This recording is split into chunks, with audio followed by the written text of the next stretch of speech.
Hoje vamos abordar os temas como área de vivência, painéis elétricos, proteção de partes móveis de máquinas e equipamentos, atividade de oxicorte, informativo de segurança no trabalho, transporte e armazenamento de materiais, uso dos equipamentos de proteção individual e controle de riscos de contaminações nas frentes de serviço. As áreas de vivência devem ser mantidas em perfeito estado de conservação, higiene e limpeza. Não confunda a área de vivência com almoxarifado. Para sermos mais diretos, uma área de vivência dentro do canteiro de obras é parte da NR18, que regulariza as condições de trabalho dentro de uma obra. Mais precisamente, no artigo 18.4.1.2. Geralmente temos a identificação do eletricista responsável pela manutenção do painel elétrico, onde temos a foto e o número do celular do responsável.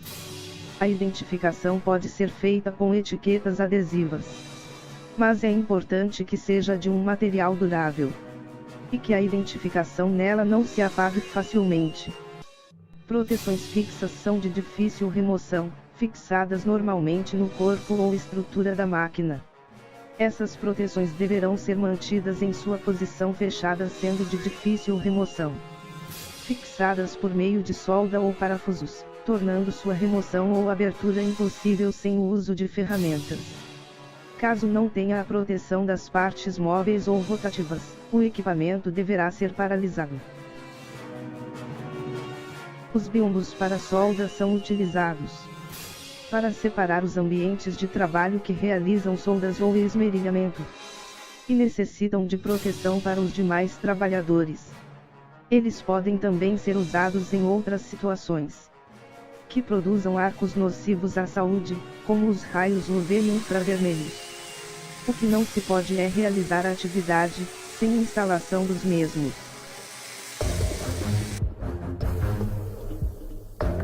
Nós não vamos de forma alguma esperar o acidente acontecer para a gente tomar as providências. Se estamos trabalhando na zona urbana, devemos nos preocupar em fazer uma sinalização de segurança eficiente, para evitar o risco de acidentes com terceiros nos nossos ambientes de trabalho. E se a atividade envolve instalações elétricas, os colaboradores devem ser treinados, capacitados e orientados quanto aos riscos existentes nos ambientes de trabalho. E antes da execução, certifique-se que realmente é seguro.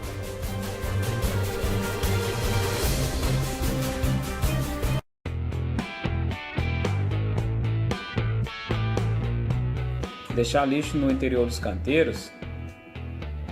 Não pode não, é passivo de notificação.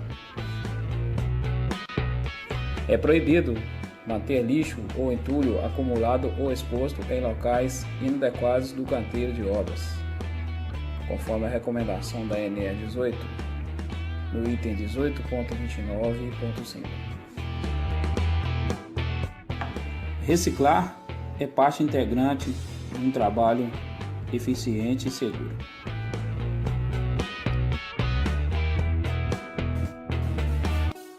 O armazenamento deve ser feito em um local coberto, ventilado, limpo e seco, para evitar a deterioração dos cabos que não estão sendo usados.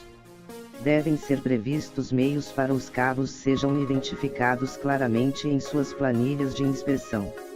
Evite que a aba da bobina tenha contato direto com o chão. Verificar se as condições do cabo satisfazem os requisitos das normas de fabricação e especificação. Para fins de reposição, normalmente é adotado um cabo de mesma especificação que aquele usado inicialmente. Caso seja adotada uma especificação diferente de cabo, o usuário deve assegurar que o cabo novo possui propriedades no mínimo equivalentes àquelas do cabo descartado. Caso o enrolamento do cabo no equipamento seja feita em mais de 2 camadas, utiliza um cabo com alma de aço, evitando danos no mesmo. Caso não haja dispositivos limitados, quando o gancho do equipamento estiver totalmente abaixado, deverá sempre haver pelo menos 2 voltas de cabo no tambor, quando da retirada do cabo da bobina ou do corte do mesmo. Recomenda-se o posicionamento de amarrilhos nas extremidades do cabo para evitar a distorção do mesmo. Os métodos de cortes mais tradicionais são com auxílio de disco abrasivo ou maçarico. Evite o uso de talhadeiras e picaretas, pois os mesmos podem submeter o usuário a risco de acidente e causar danos ao cabo. Os tambores e polias devem ser verificados periodicamente, de modo a garantir que todos esses componentes se movimentem corretamente em seus rolamentos. O desgaste de polias com dificuldade de giro ou travadas é grande e desigual, causando a abrasão severa do cabo.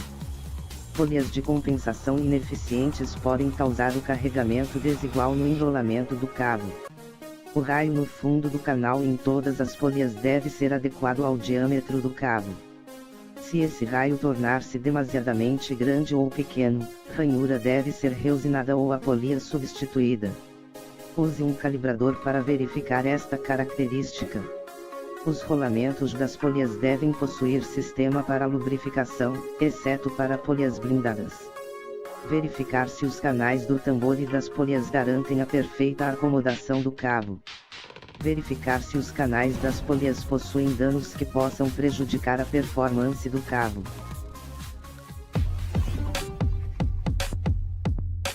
Equipamento de proteção individual é todo dispositivo de uso individual, destinado a proteger a saúde e a integridade física do trabalhador. Compete aos trabalhadores utilizar corretamente os dispositivos de segurança. Equipamento de proteção individual e equipamento de proteção coletiva, que lhes sejam fornecidos, bem como as instalações que lhes forem destinadas.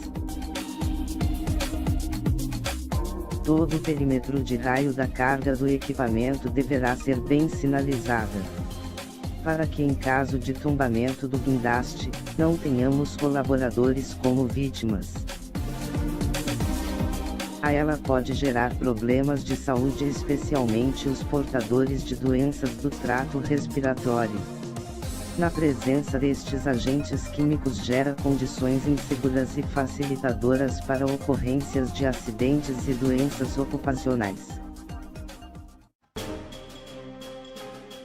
Além dos colaboradores não estar utilizando os equipamentos de proteção individual, e correm o risco de prensamento ou esmagamento de membros originados da atividade que está sendo executada, onde temos atos e condições inseguras e falta de planejamento para a realização da atividade.